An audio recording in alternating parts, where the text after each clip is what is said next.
Alright, I'm back here for part 2. I didn't figure shit out, so I got a wing it job. So I'm gonna get started, man. I didn't really figure nothing out. I'm the old video gamer coming at you with another live stream. So I'm gonna get started, man. I'm gonna get it started.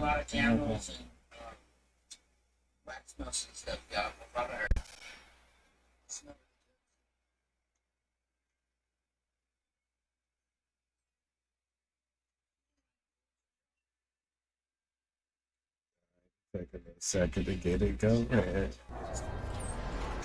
Anybody come to the room? This is a rebirth.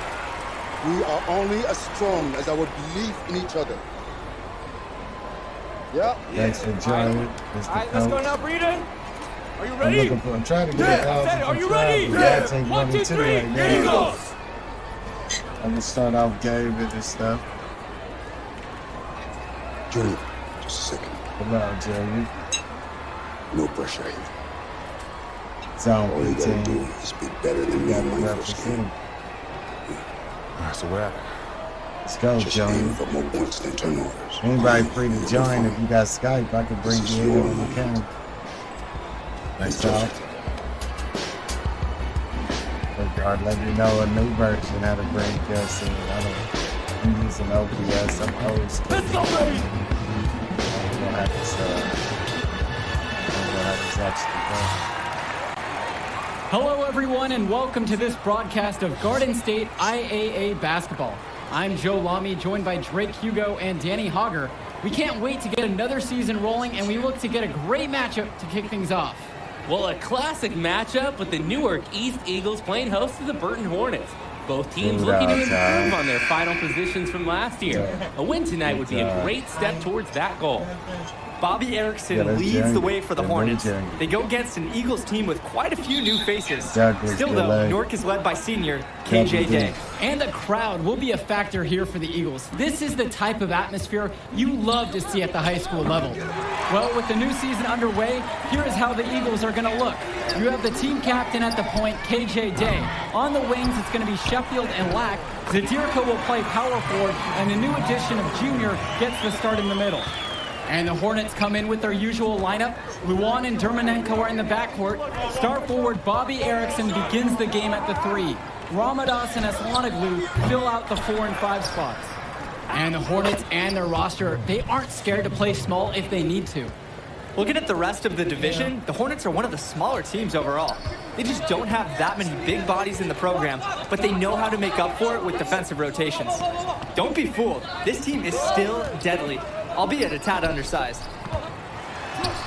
And that one's good for Junior. The team must keep Junior out of the paint. Even when they're physical with him, he's capable of converting. Here in the first with a little over a minute played so far. Beautiful dish and the layup goes down. The man just makes plays. That pass is on point. Outside, Day.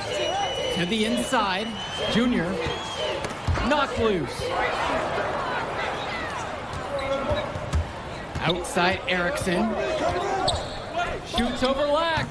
Porter. He hangs in there and cashes in on the second chance points. His positioning near the hoop is always so accurate. Terrific job to tip that one back in. And the last few seasons, the Eagles haven't had an easy time finding wins. For a while, it seemed you could always count on the Eagles to be at the top of this conference. That hasn't been the case lately. Hopefully, Coach Bishop has found the talent he needs to get his program back to the top. And the basket by Zadirko. Look how the Eagles rely on Zadirko. He always gives 110% on offense to keep the play alive and ensure they score. Down low. And that one's good for Porter. Heck of a pass there to create the deep look. First quarter of ball, almost 2.5 minutes in. Pass to Day. Back to Lack. To the middle. Out to Sheffield. Lack. What? Outside, Day. Back to Lack. To the paint. Here's Junior. And you can count it. He'll go to the line with a chance to make it 3. Here's one for Junior's highlight reel. Going after his shot with reckless abandon and earns an and one opportunity. And this is his first trip to the line tonight. At the line for one. It's hard to play this stuff. I don't know. It ain't like the 2019. This is a lot hard. I guess because it's just in the high school and stuff. I don't know. It might go back different. And the free throw, no good. Well, seeing Junior out there, you can't help but think of his legendary father, Duke, one of the biggest names in the area. And he was fouled in the act of shooting. Opportunity for a three-point play here. It's on Quinn Mason. And Duke, a star here at Newark, who went on to have a great run at the collegiate level. And to call Duke a high school star doesn't even begin to paint the full picture. Everyone from that era knew who Duke was. I'm sure they're ecstatic to see what Junior can do.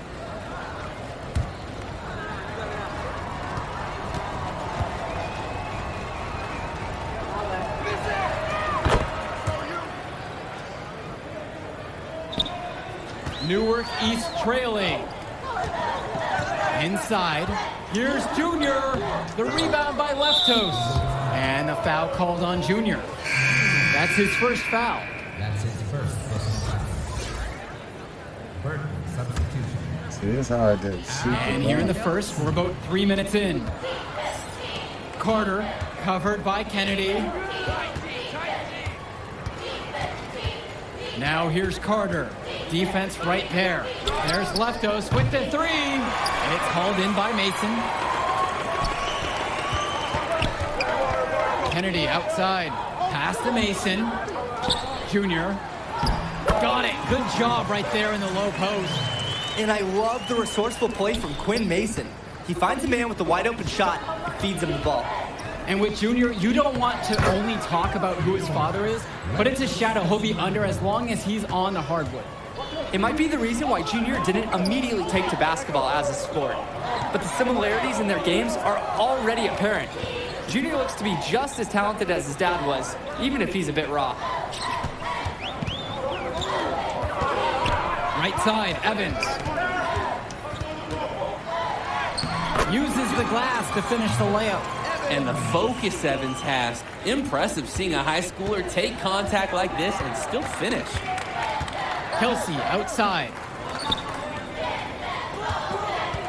Pass to Leftos. Back to Kelsey. And here's Aslanoglu. Up again. Great positioning on the putbacks. Another example of Aslanoglu refusing to let the Hornets lose control of the ball. He secures the board and quickly turns it into points. About 7 seconds separating the shot clock and game clock. Here's Indra. Banked in off the glass. An absolutely great job on the screen. He removes the defender completely out of the equation. Now here's Luan. Kelsey outside. Pass to Leftos. Carter with it. Here's Leftos. It's stolen by Indra. 4-3. He got it up in time, but it wouldn't fall. Well, it's been a high-scoring, competitive game through the first quarter of play. The Hornets up on top, leading by just 1. And coming up in a moment, the start of quarter number 2. 15-14, they win it. The first quarter of the season is in the books as we get going with the second quarter of action between the Eagles and the... Coming into this season, Coach Bishop a bit on the hot seat. Eagles fans want to see a better finish than years past. And that might have been a reason Coach Bishop tried to shake things up by bringing in some new faces. Not much to lose as he's in dire need of a great season. Up top, Black. Return to Sheffield. Pass to Day. trying to get back on track. The rebound by Porter. Burton in the lead. Outside Erickson. Now here's Levesque, guarded by Day. Outside Erickson. Stephen Porter, high post. Off target there. That would have pushed the lead to double digits. Knocks it loose. Not watching the line there, and that is going to be a backcourt violation. All you have to do is point to their turnovers this quarter. There's a reason the scoreboard looks like it does. Yep, that's the evidence. And all those mistakes have really sapped their confidence. Now here's Levesque, guarded by Day. The three from Bobby Erickson buries it from three-point range. We've seen this offense step back into three-point land a little bit more this quarter. For better or worse, guys, and it looks like the latter, those threes have not really been falling as of yet. Well, the Eagles looking to get some great production from their guard KJ Day this season. Now a senior, he has all the tools to lead the charge and be the spark for this offense. Stepping up to the challenge and returning fire from three-point range. Whoa, looks like we have a real battle from beyond the arc. Vlad Dermanenko for three. And the ball goes out of play. The Eagles will have it.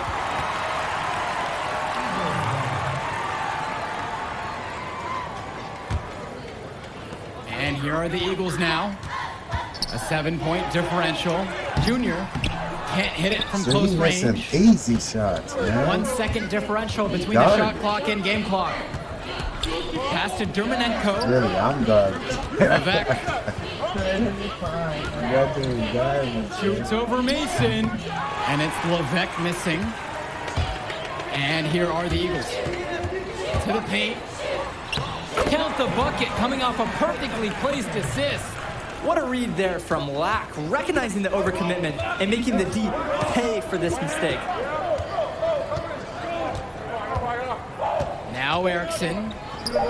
This one for three. No good that time. And a pretty tightly contested game here as we end the first half of play. The Hornets up on top, up by 5. And we'll be here to bring you the third quarter right after halftime. I just can't get the move. And the second half of action just getting started here in our coverage of Garden State IAA Sports. Burton has possession. They've led by as much as 10. Well, you have to love the charm of the Newark East Gym. The facility might not be top of the line, but it has a lot of history for the Eagles. And there have been talks about getting a new gym built on campus, but that's something that's a decade away on the school board's agenda. As you said, this gym just fits with the legacy of the Newark East Eagles. Pass to Levesque. Yes, and a nice assist from Vlad Dermanenko. Hornets shooting guard Dermanenko with a clean feed. He seems to have a great sense for offensive ball movement. To the middle. Here's Junior. Count it. What a smart use of the height mismatch. Well, I'm talking about the. I'm gonna pause this real quick. I'm gonna take a break for a second. I'm gonna let me get up. All right, I'm gonna have to take a break. Yeah, it's be a part 3.